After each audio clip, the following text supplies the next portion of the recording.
The Middle Ages are often known for tall castles, their princesses and knights in shining armor. But don't be fooled into thinking that's the whole picture. No, medieval Europe was a surprising place, a time of great change and upheaval filled with shocking and unexpected facts that will leave you reeling. From the mystery of the town where people literally danced themselves to death, to, and I promise I'm not making this up, divorce by combat. Get ready to have your minds blown. On today's episode of History Unveiled, it's 10 surprising facts about the Middle Ages you didn't get taught in school.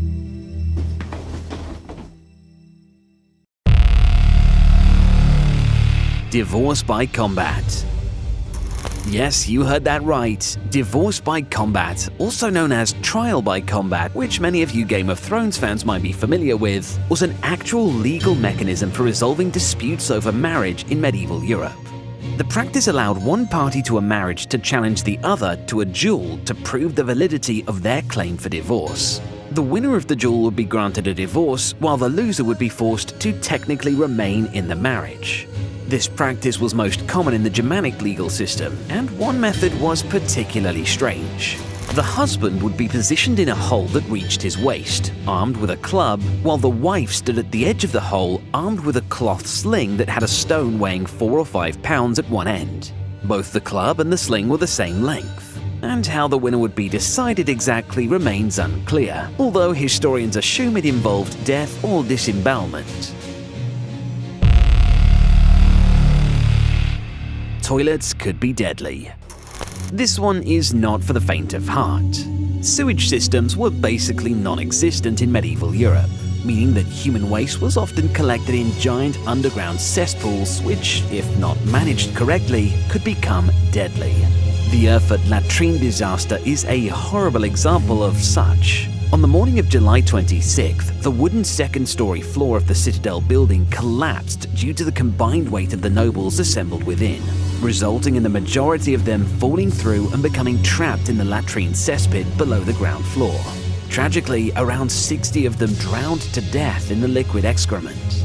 And that's not the only strange waste-related fact about the Middle Ages. There were also such a thing as gong farmers, also known as nightmen, who harvested human excrement from castle moats in Wales and England and then sold it on to local farmers who in turn used it as fertilizer to grow crops. Well, if my job here on History Unveiled goes down the pan, it's nice to know there are other career options out there.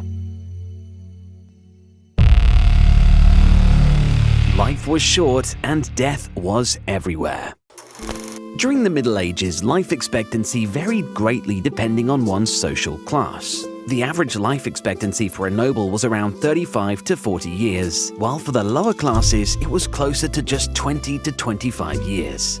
This disparity can be attributed to factors such as access to healthcare, nutrition, and living conditions. Nobles had better access to these resources than the lower classes, who had to fight for survival. One of the biggest killers in the Middle Ages was disease. The Black Death, also known as the bubonic plague, swept through Europe in the 14th century and claimed the lives of an estimated 25 million people, around a third of the continent's population. Another major cause of death in the Middle Ages was childbirth. Women of childbearing age had a high risk of dying during pregnancy or childbirth due to lack of proper medical care and knowledge, and about 1 in 6 births resulted in death. Odds I'd be pretty happy to pass up on. Fire was a constant threat. Fires were a common and constant threat in medieval cities. With the majority of buildings being made of wood and thatched roofs, it only took a single spark to set an entire neighborhood ablaze.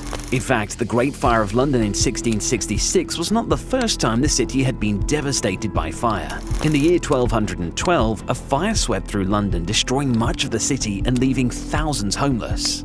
To combat the constant threat of fire, many medieval cities implemented strict building codes and firefighting measures. Some cities required that buildings be made of stone or brick instead of wood, and that roofs be made of tile or metal instead of thatch. Additionally, cities appointed fire wardens to keep watch for fires and organized volunteer fire brigades to quickly respond to outbreaks.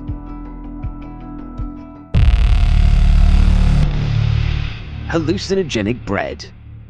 Yes, you heard that right. Hallucinogenic bread, also known as witch's bread, was a relatively common phenomenon in medieval Europe. The bread was made from a type of fungus called ergot, which grows on rye and other cereal grains. Ergot contains a chemical compound called lysergic acid, which is similar in structure to the active ingredient in LSD. When bread was made from contaminated grain, it could cause a condition known as ergotism. Symptoms of ergotism included hallucination, convulsions, and gangrene. In extreme cases, it could even lead to death. Many historians believe that the widespread use of ergot-contaminated bread may have contributed to the belief in witchcraft and sorcery in medieval Europe.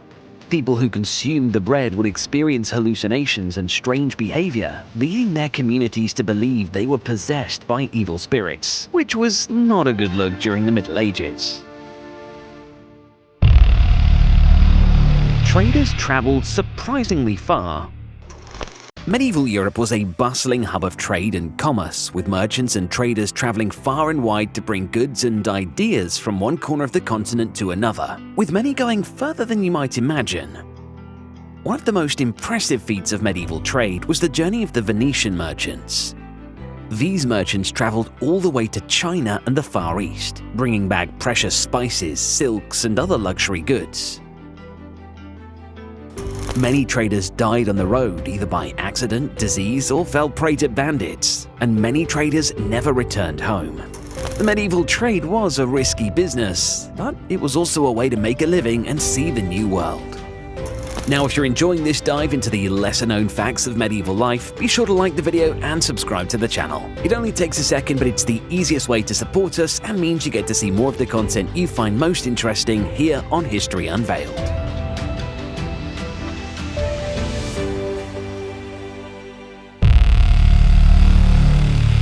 There were many types of marriage. Marriage in medieval Europe was often less about romantic love and more about forming political alliances, securing property, and ensuring the continuation of a family line. Upper-class marriages were usually arranged by parents, and the couple would often not meet until their wedding day. The Catholic Church played a major role in regulating marriages, and the Church's rules were often strictly enforced. However, the most common form of marriage was common law marriage, where a couple lived together and had a committed relationship without officially getting married, and was particularly popular among the lower classes. However, these unions were not recognized by the Church or by law, and the couple didn't have the same legal rights as those who were officially married. People danced to death. The dancing plague of Strasbourg, also known as the dance epidemic of 1518, was a bizarre phenomenon that swept through the city of Strasbourg in the summer of 1518. It all began when a local woman stepped into the streets and began dancing uncontrollably. Soon, dozens of people joined in, and within a week, hundreds of people were caught up in the dancing frenzy. The dancing continued day and night, with some dancers collapsing from exhaustion and many of them even dying from heart attacks or strokes. The dancing lasted for several months and claimed the lives of dozens of people. No one knows for sure what caused the outbreak, but some theorists suggest that it may have been caused by mass hysteria, a reaction to extreme stress, or even the ingression of ergot, the fungus present in witch's bread that we mentioned earlier. Doctors drilled holes in people's heads. Trianing, also known as trephination, was a surgical procedure that was practiced in medieval Europe and other parts of the world. The procedure involved drilling or scraping a hole into the skull, often in an attempt to treat conditions such as headaches, seizures, and mental illnesses. The belief was that these conditions were caused by an excess pressure within the skull, which could be relieved by creating an opening. Trephining was performed using primitive tools such as a drill or a chisel, and often resulted in serious complications such as infection, brain damage, and death. Despite the risks, trephining was a commonly used surgical technique in medieval times, and it wasn't until the development of modern medicine that the practice was phased out.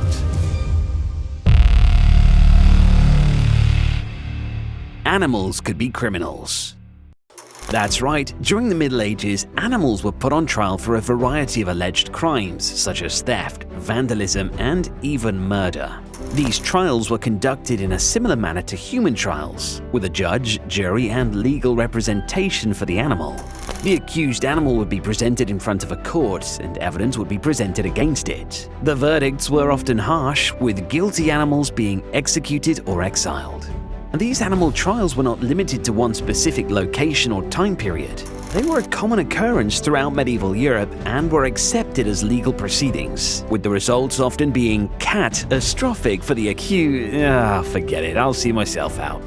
Sometimes reality is stranger than fiction, as is the case for many of these surprising medieval facts. If you thought of something that wasn't mentioned on the list, drop it down in the comment section and maybe we'll do a future video on it. Be sure to check out the rest of the channel for more videos uncovering what life was like during the Middle Ages, and don't forget to subscribe so we see you here next time on History Unveiled.